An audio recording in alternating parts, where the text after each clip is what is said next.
Paradigmas. O velho adágio "você é o que come" mudou para "você é o que sabe", e uma vez que o seu conhecimento, em última análise, depende de qual informação você aceita como fato, você é aquilo em que você acredita. Fred Alan Wolf, PhD em Física. Com que óculos você enxerga o mundo? De maneira simples, podemos definir o conceito de paradigma como os conteúdos das crenças que dão base a uma visão de mundo. Foi o físico Thomas S. Kuhn o primeiro a utilizar a palavra paradigma como um termo científico em seu livro A Estrutura das Revoluções Científicas, 1962.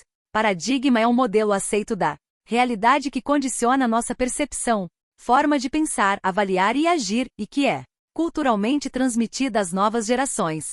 Repetindo, paradigma é um modelo, nada mais que a forma de perceber a realidade por uma parcela predominante da sociedade. Normalmente não nos damos conta dos paradigmas que orientam nossas vidas porque não costumamos questionar nossas crenças dominantes. Mas o paradigma vigente permeia todas as nossas ações, saibamos disso ou não. Os que partilham de um determinado paradigma aceitam a descrição de mundo que lhes é oferecida sem criticar os fundamentos íntimos de tal descrição. Isto significa que sua visão está organizada de maneira a perceber somente determinado conjunto de fatos. Qualquer coisa que não seja coerente com tal descrição passa despercebida, literalmente, ou vista como algo marginal. Por exemplo, se você só acredita no que os 5 sentidos lhe dizem, ou só valoriza as coisas que podem ser fracionadas, medidas, não vai crer em intuição ou premonição, nem mesmo se esse fenômeno ocorrer com você. Se a crença for suficientemente forte, sua mente dará um jeito de explicar racionalmente o ocorrido na tentativa de invalidar a experiência. A verdade, em si, não se modifica nunca, ela é sempre a mesma. O que mudam são os paradigmas, as maneiras de se interpretar a realidade, aceitas por um grupo. A história do homem mostra que, de tempos em tempos, os paradigmas vigentes deixam de servir às necessidades de uma população, em decorrência das suas descobertas, e são gradualmente substituídos por um paradigma mais abrangente. Só evoluímos de paradigma quando nossas percepções se ampliam. Existem 2 formas de expandirmos nossas percepções. Item através da ciência oficial, pelo método científico, ou item através das experiências práticas diretas, pelo método empírico. Isso significa que através dos achados científicos vamos acumulando novas informações que podem mudar nossa visão de mundo. Por exemplo, a descoberta dos micro-organismos, bactérias, fungos, etc., permitiu ao homem abandonar a ideia de que uma doença infecciosa fosse causada por espíritos malignos. Da mesma forma, quando temos experiências diretas de algo em nossas vidas, mesmo sem a comprovação científica naquele momento, isso pode provocar a evolução do nosso paradigma. Se vivenciarmos uma experiência envolvendo cura à distância, passamos a ver a realidade de uma forma diferente, mesmo que a medicina oficial rejeite tal ideia. O físico e historiador da ciência Fritjof Capra, em seu livro O Ponto de Mutação, divide a ciência moderna em 2 grandes paradigmas: o mecanicista, ou cartesiano-newtoniano, e o sistêmico, ou quântico-relativista. Paradigma cartesiano-newtoniano. Esse é o paradigma que nasceu com o advento da ciência, como conhecemos hoje, baseada na experimentação ou método científico, estruturada nas descobertas do físico inglês Isaac Newton e consolidada pelas ideias de René Descartes. Esse paradigma vigorou nos últimos 300 anos e ainda influencia fortemente a sociedade moderna. Trata-se de um modelo item dualista que divide o homem em corpo e mente e separa o homem do universo. Item reducionista, pois reduz o funcionamento do universo e do homem apenas às interações entre átomos e moléculas. Item mecanicista, por conceber o universo como um imenso e complexo mecanismo de relógio. Item materialista, por excluir a espiritualidade do universo. A partir desta perspectiva, a vida e a consciência são concebidas como frutos de processos naturais ocorridos ao acaso, sem qualquer influência de forças inteligentes ou espirituais. A visão mecanicista adota a ideia de que a natureza é regida deterministicamente por leis matemáticas, em contraposição ao ser humano que tem livre arbítrio. O paradigma mecanicista agrupa todos os paradigmas que aceitaram a visão de mundo de René Descartes, segundo a qual o mundo natural é uma máquina que deve ser dominada pela inteligência humana e colocada ao seu serviço. O físico Amit Goswami lista os dogmas adotados pela ciência oficial. Determinismo causal. O mundo se comporta como uma máquina cujo comportamento é previsível e determinado.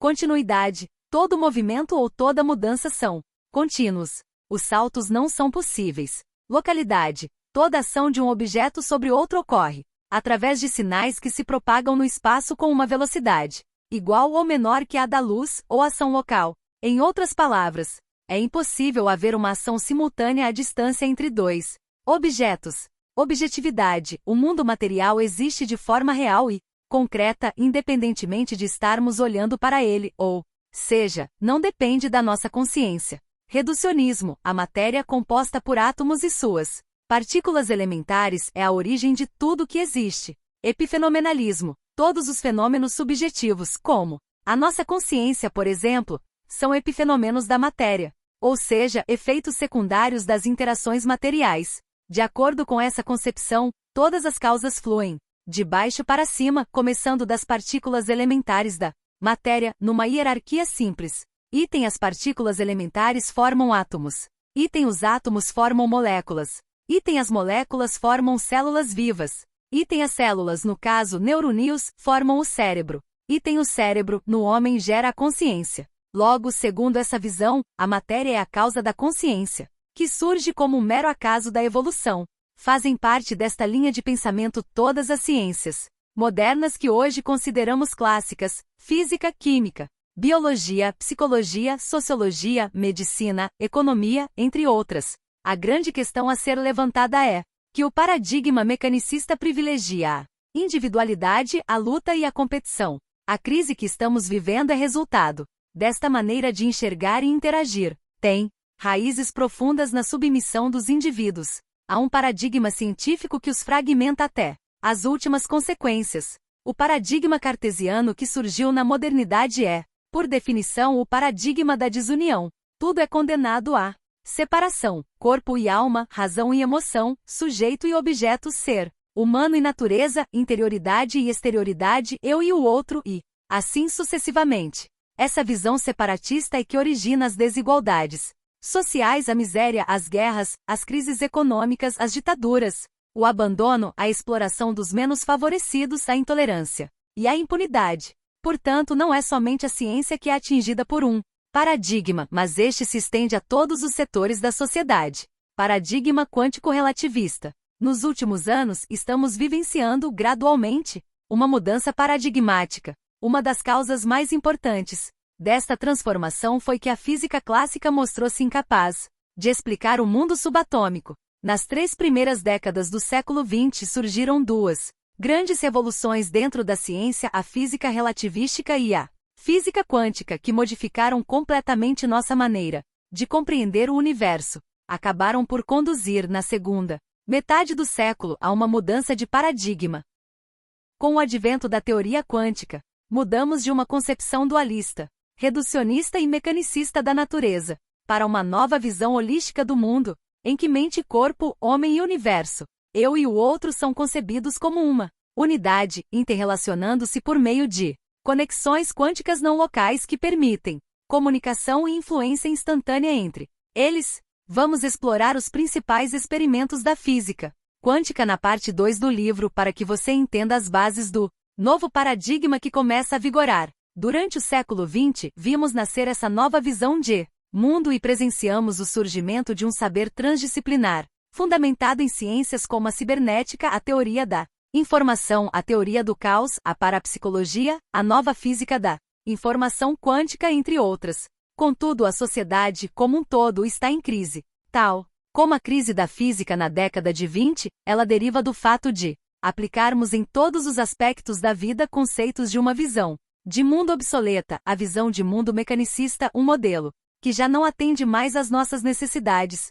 Só quando mudarmos nossa visão de mundo e incorporamos o novo paradigma em todos os setores da sociedade, poderá haver uma real mudança social. Esse processo está sendo atrasado principalmente porque a maioria dos cientistas reluta em saltar de paradigma. No início do século passado, quando alguns físicos entenderam o resultado de suas investigações nos domínios do mundo atômico, ficaram perplexos e tiveram de rever radicalmente muitos de seus conceitos acerca da natureza da realidade.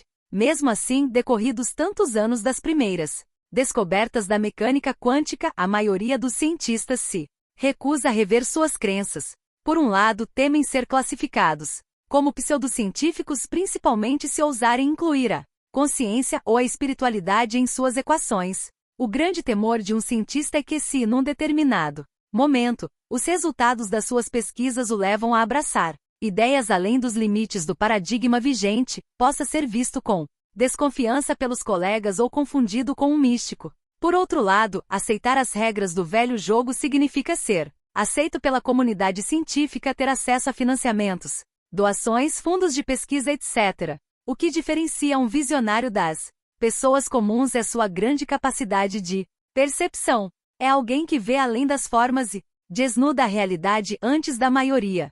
Enquanto um novo paradigma não é implantado de vez numa sociedade, os visionários são rotulados como excêntricos ou loucos, até que uma massa crítica lidere o salto da consciência e se renda à implacabilidade dos fatos. E quanto a você, permite-se cortejar as inovações ou prefere aguardar o consenso?